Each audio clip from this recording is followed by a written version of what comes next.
ನಾನೀಗ ಮೈಸೂರು ವಿಜಯನಗರದ 4ನೇ ಘಟ್ಟದಲ್ಲಿರುವಂತಹ 2ನೇ ಹಂತದ ಒಂದು ತೇಜು ಕಾರ್ನರ್ ಸಮೀಪ ಇರುವಂತಹ ಪಾರ್ಕ್ನ ಒಳಭಾಗದಲ್ಲಿ ನಿಂತ್ಕೊಂಡಿದ್ದೀನಿ. ನಾನೀಗ ಈ ಒಂದು ಪಾರ್ಕ್ನಲ್ಲಿ ಯಾವ ರೀತಿಯಾದಂತಹ ಒಂದು ಅವ್ಯವಸ್ಥೆ ಇದೆ ಅನ್ನುವಂಥದ್ದನ್ನು ತೋರಿಸ್ತಾ ಹೋಗ್ತಿದ್ದೀನಿ.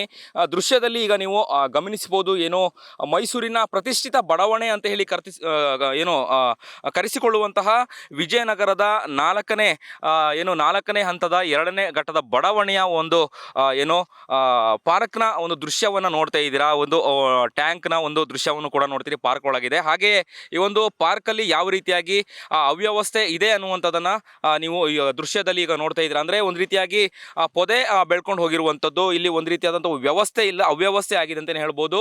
ಈ ಬಡಾವಣೆಯ ಸುತ್ತಮುತ್ತಲಿರುವಂತಹ ನೂರಾರು ಸಾರ್ವಜನಿಕರು ಕೂಡ ಇಲ್ಲಿ ಪ್ರತಿದಿನ ಬೆಳಗ್ಗೆ ಮತ್ತು ಸಂಜೆ ಸಮಯದಲ್ಲಿ ವಾಕಿಂಗ್ ಬರ್ತಾರೆ. ವಾಯು ವಿಹಾರಕ್ಕೆ ಬಂದಂತಹ ಸಾರ್ವಜನಿಕರಿಗೆ ಇಲ್ಲಿ ವಿಷ ಜಂತುಗಳ ಕಾಟ ಉಪಟಳ ಹೆಚ್ಚಾಗಿದೆ ಅಂತಲೇ ಹೇಳ್ಬೋದು. ಅಂದರೆ ಒಬ್ಬ ಮನುಷ್ಯ ಇರುವಂತಹ ಒಂದು ಎತ್ತರಕ್ಕೆ ಇಲ್ಲಿ ಪೊದೆ ಬೆಳೆದಿದೆ ಅಥವಾ ಇಲ್ಲಿ ಮರಗಿಡಗಳು ಬೆಳೆದಿದೆ ಅಂತ ಹೇಳಿದರೆ ಇಲ್ಲಿಯ ವ್ಯವಸ್ಥೆ ಯಾವ ರೀತಿ ಇದೆ ಅನ್ನುವಂಥದ್ದು ಕೂಡ ನೀವು ದೃಶ್ಯದಲ್ಲಿ ಗಮನಿಸ್ತಾ ಇದ್ದೀರಾ.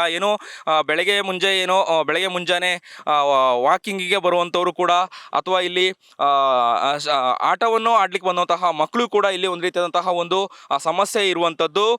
ನಾನೀಗ ಈ ಒಂದು ಪಾರ್ಕಿಗೆ ಬಂದಂತಹ ಒಂದು ವಾಯು ವಿಹಾರಕ್ಕೆ ಬಂದಂತಹ ಸಾರ್ವಜನಿಕರು ನಾನೀಗ ಮಾತಾಡಿಸ್ತಾ ಹೋಗ್ತಿದ್ದೀನಿ. ಯಾವ ರೀತಿಯಾದಂತಹ ಒಂದು ಅವ್ಯವಸ್ಥೆ ಈ ಒಂದು ಪಾರ್ಕಲ್ಲಿ ಇದೆ, ಏನೆಲ್ಲ ಸಮಸ್ಯೆಗಳನ್ನು ಅನುಭವಿಸ್ತಾ ಇದ್ದಾರೆ, ಎಷ್ಟು ಸಮಯದಿಂದ ಈ ಒಂದು ಸಮಸ್ಯೆ ಇದೆ ಅನ್ನುವಂಥದ್ದನ್ನು ಸ್ವತಃ ನಾನೀಗ ಸಾರ್ವಜನಿಕರನ್ನ ಅಂದರೆ ಇಲ್ಲಿ ವಾಕಿಂಗ್ ಬಂದವರನ್ನ ನಾನೀಗ ಮಾತಾಡಿಸ್ತಾ ಹೋಗ್ತೀನಿ. ಸರ್, ಈಗ ಈ ಒಂದು ಪಾರ್ಕ್ನಲ್ಲಿ ಯಾವ ರೀತಿಯಾದಂತಹ ಸಮಸ್ಯೆ ಇದೆ, ಏನೆಲ್ಲ ಸಮಸ್ಯೆಗಳಿದೆ ಅನ್ನುವಂಥದ್ದು, ಅಂದರೆ ಎಷ್ಟು ದಿನಗಳಿಂದ ಅಥವಾ ಎಷ್ಟು ಸಮಯದಿಂದ ನೀವು ಇಲ್ಲಿ ಪಾರ್ಕಿಗೆ ಬರ್ತಾ ಇದ್ದೀರಾ ವಾಕಿಂಗಿಗೆ ಅನ್ನುವಂಥದ್ದು ಸರ್? ಇಲ್ಲಿ 2 ವರ್ಷದಿಂದ ಈ ಪಾರ್ಕು ಫುಲ್ಲು ಗಬ್ಬೆದ್ದಾಗಿದೆ. ಮತ್ತು ಇಲ್ಲಿ ನಾಯಿಗಳು, ಹಾವುಗಳು, ಹಸುಗಳು, ಎಮ್ಮೆಗಳು ಇವೆಲ್ಲ ಒಳಗೆ ಬರ್ತದೆ. ಮನುಷ್ಯರಿಗೆ ಕಚ್ಚಿದೆ ಮತ್ತು ಎಲ್ಲ ಪೊದೆ ಬೆಳ್ಕೊಂಡಿದೆ ಎಲ್ಲ ಕಡೆನೂ. ನಾವು ಒಂದು ಟ್ರೂಪ್ಸ್ ಸೇರಿ ಎಲ್ಲರೂ ಒಂದು ಸ್ವಲ್ಪ ಹಣಗಳು ಹಾಕಿ, ಹೆಂಗಸರು ಗಂಡಸರು ಎಲ್ಲ ಸೇರಿ ಹಣ ಹಾಕಿ ಎಲ್ಲ ಓಡಾಡೋಕ್ಕೆ ಮಾತ್ರ ಕ್ಲೀನ್ ಮಾಡಿಸ್ಕೊಂಡಿದ್ದೀವಿ. ಆದರೆ 2 ವರ್ಷದಿಂದ ನಾವು ಸೀನಿಯರ್ ಸಿಟಿದಿಂದ ಕಂಪ್ಲೇಂಟ್ ಕೊಟ್ಟು ಸಾಕಾಗಿದೆ. ಎಲ್ಲಿ ಮೂಡಾಗೆ ಮತ್ತು ಯಾವುದಿದು ನಗರಸಭೆಗೂ ಕೊಟ್ಟು ಸಾಕಾಗಿದೆ. ಇಲ್ಲಿ ಉಟ್ಕೊಳ್ಳಿ. ಆದ್ರೂ ಒಬ್ಬರು ಬಂದು ಏನು ನೋಡಲಿಲ್ಲ, ನೋಡೋದೂ ಇಲ್ಲ. ನಾವು ಕೊಟ್ಟು ಸಾಕಾಗ್ಬಿಟ್ಟಿದೆ. ಇನ್ನು ನಾವು ಸ್ಟ್ರೈಕ್ ಮಾಡಬೇಕು ಅಂತ ಇದ್ದೀವಿ ಮೇನ್ ರೋಡಲ್ಲಿ. ದೇವರೇ ಬಲ್ಲ. ಸರ್, ಈಗ ನೀವೇ ಹಣವನ್ನು ಹಾಕಿ ಇಲ್ಲಿ ಖರ್ಚು ಮಾಡಿ ಇಲ್ಲ ಒಂದು ವ್ಯವಸ್ಥೆಗಳನ್ನು ಸರಿ ಮಾಡಿದ್ರೆ ಅಂತ ಹೇಳ್ತಿದ್ದೀರಾ. ಹಾಗಿದ್ರೆ ಮೂಡಕ್ಕೆ ಅಥವಾ ನಗರಸಭೆಗೆ ಯಾಕೆ ಸುಂಕವನ್ನು ಕಟ್ಟಬೇಕು, ಮೇಂಟೆನೆನ್ಸ್ ಚಾರ್ಜನ್ನು ಯಾಕೆ ಕಟ್ಟಬೇಕು ಅನ್ನುವಂಥದ್ದು ಎಲ್ಲ ನೀವೇ ಕೈಯಿಂದ ಹಾಕಿ ಮಾಡ್ಕೊಳ್ಳೋದಾದರೆ ಅಧಿಕಾರಿಗಳ ಜವಾಬ್ದಾರಿ ಏನಿದೆ ಅಂತ ಹೇಳಿ. ಹಾಗಿದ್ರೆ ಈಗ ಪ್ರತಿಯೊಬ್ಬರಿಗೂ ಹೇಳೋಕ್ಕಾಗಲ್ಲ. ವರ್ಷ ಆದಮೇಲೆ ಹೋಗಿ ಕಟ್ಬಿಡ್ತಾರೆ ಸುಂಕನ. ಕೆಲವರು ನಾವೆಲ್ಲ ಕಟ್ಟಿಲ್ಲ, ಆದ್ರೂ ಕಂಪ್ಲೇಂಟ್ ಕೊಟ್ಟಿದ್ದೀವಿ. ಒಬ್ಬರಾದ್ರೂ ಬಂದಿಲ್ಲ, ಒಬ್ಬ ಅಧಿಕಾರಿನೂ ಬರಲ್ಲ. ಯಾರು ಹೋಗಿ ಕೇಳಲಿ, ಒಬ್ಬ ಕಮಿಷನರ್ ಕೇಳಲಿ, ಯಾರು ಕೇಳಲಿ, ಬತ್ತಿ ಹೋಗ್ರಿ, ಮಾಡ್ತೀವಿ ಹೋಗ್ರಿ ಅಂತ ಉಡಾಪೆ ಇದು ಮಾಡ್ತಾವ್ರೆ. ಈಗ 2 ವರ್ಷದಿಂದ. ಮುಂದೆ ಎಲ್ಲ ಸ್ವಲ್ಪ ಚೆನ್ನಾಗಿತ್ತು. ಆದರೆ ಭಾಳ ಕಷ್ಟ ಇದೆ. ದಯವಿಟ್ಟು ಬಂದು ಇಲ್ಲಿ ಅಧಿಕಾರಿಗಳು ನೋಡಬೇಕು. ಸರ್, ಈಗ ತೆರಿಗೆಯನ್ನು ಕೂಡ ಕಟ್ತೀರಾ, ಕೈಯಿಂದ ನೀವೇ ಹಣವನ್ನು ಹಾಕಿ ಇಲ್ಲಿ ಪಾರ್ಕಲ್ಲೂ ಕೂಡ ಇಲ್ಲಿ ಸಮಸ್ಯೆಗಳಿದೆ ಅದನ್ನು ಕೂಡ ನೀವು ಸರಿ ಮಾಡ್ಕೊಳ್ತೀರಾ. ಹಾಗಿದ್ರೆ ಜನಪ್ರತಿನಿಧಿಗಳ ಒಂದು ಜವಾಬ್ದಾರಿ ಏನಿದೆ ನಾನು ಹೇಳುವಂಥದ್ದು? ಈಗ ನೀವು ಕೂಡ ಗಮನಿಸ್ತಾ ಇದ್ದೀರಿ ಇಲ್ಲೆಲ್ಲ ಏನೆಲ್ಲ ಸಮಸ್ಯೆ ಇದೆ, ಏನು ಹೇಳಿಕ್ಕೆ ಬಯಸ್ತೀರಾ ನೀವು ಇದ್ರ ಬಗ್ಗೆ? ಜನಪ್ರತಿನಿಧಿಗಳು ಗಮನ ಹರಿಸ್ತಿಲ್ವಾ, ಅವ್ರ ಗಮನಕ್ಕೆ ಬಂದಿಲ್ವಾ, ಅಥವಾ ಬಂದರೂ ಕೂಡ ಕ್ರಮ ತಗೊಂಡಿಲ್ವಾ ಏನು ಅಂತ? ಈಗ ನಾವು ವಾಕ್ ಮಾಡಬೇಕು, ಅದಕ್ಕೋಸ್ಕರ ತಾತ್ಕಾಲಿಕವಾಗಿ ಸ್ವಲ್ಪ ದುಡ್ಡು ಆರೋಗ್ಯ ದೃಷ್ಟಿಯಿಂದ ಒಂಚೂರು ವಾಕ್ ಮಾಡೋದಕ್ಕೆ ನಾವು ದುಡ್ಡು ಹಾಕೊಂಡು ಮಾಡ್ಕೊಂಡಿದ್ದೀವಿ. ನಮ್ಮ ಚೆಲುವೇಗೌಡರು ಇಲ್ಲಿ ಸೀನಿಯರ್ ಸಂಘದ ಅಧ್ಯಕ್ಷರವ್ರೆ, ಇಲ್ಲಿ ನಮ್ಮ ಪೋಸ್ಟೇಜಲ್ಲಿ ಅವ್ರಿಗೂ ತಗೊಂಬಂದಿದ್ದೀವಿ. ಅವರು ಬಂದು ನೋಡಿದ್ದಾರೆ, ಅವರು ಮಾಡಿಸ್ತೀನಿ ಅಂತ ಹೇಳಿದ್ದಾರೆ. ಆದರೂ ಯಾರೂ ಬಂದು ಮಾಡಿಲ್ಲ. ದಯವಿಟ್ಟು ನೀವು ಇದನ್ನು ಸ್ವಲ್ಪ ಸರ್ಕಾರಕ್ಕೆ ತಿಳಿಸ್ಬೇಕು.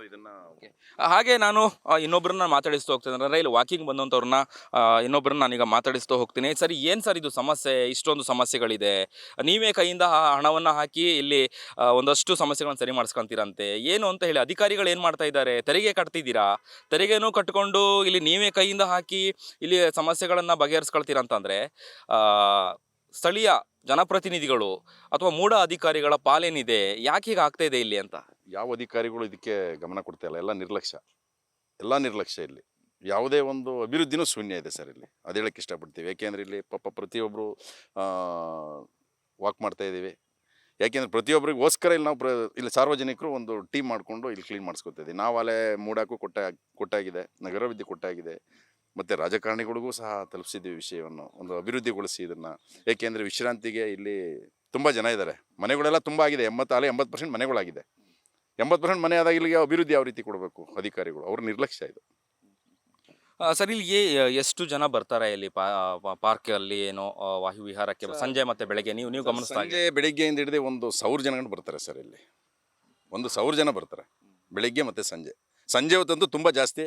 ಇಲ್ಲಿ ಲೈಟ್ ಇದೆ, ಲೈಟ್ನೂ ಸಹ ಹೊತ್ತಿರಲಿಲ್ಲ, ಅದನ್ನು ರೆಡಿ ಮಾಡಿಸಿದ್ವಿ. ಅದ್ರ ಕಡೆಗೂ ಗಮನ ಕೊಡ್ತಾ ಇಲ್ಲ. ಈಗಲೂ ಸಂಪೂರ್ಣ ಲೈಟ್ ಬರ್ತಾ ಇಲ್ಲ, ಒಂದೊಂದು ಬರ್ತಾ ಇದೆ ಅಷ್ಟೇ. ಈಗ ರಾತ್ರಿ ಹೊತ್ತು ಒಂದು 6:30-7 ಗಂಟೆ ಗಂಟ ಮಹಿಳೆಯರು ಪಾಪ ವಿಶ್ರಾಂತಿ ತಗೋತಾರೆ.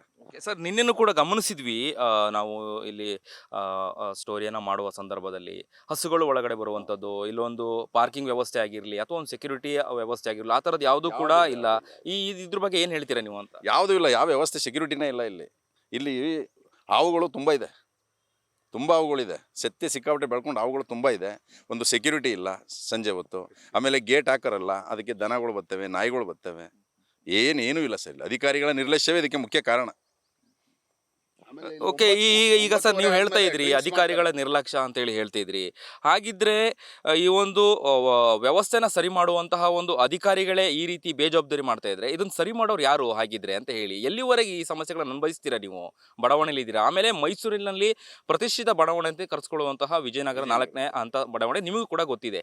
ಎಲ್ಲಿಗೆ ಹೋಗ್ತಿದೆ ವ್ಯವಸ್ಥೆ ಅಂತ ಹೇಳಿ ಕೇಳಿ ಮೈಸೂರು ಅಂತ ಹೇಳಿದ್ರೆ ಸ್ವಚ್ಛ ನಗರ, ಕ್ಲೀನಿಗೆ ಹೆಸರುವಾಸಿಯಾಗಿರುವಂಥದ್ದು.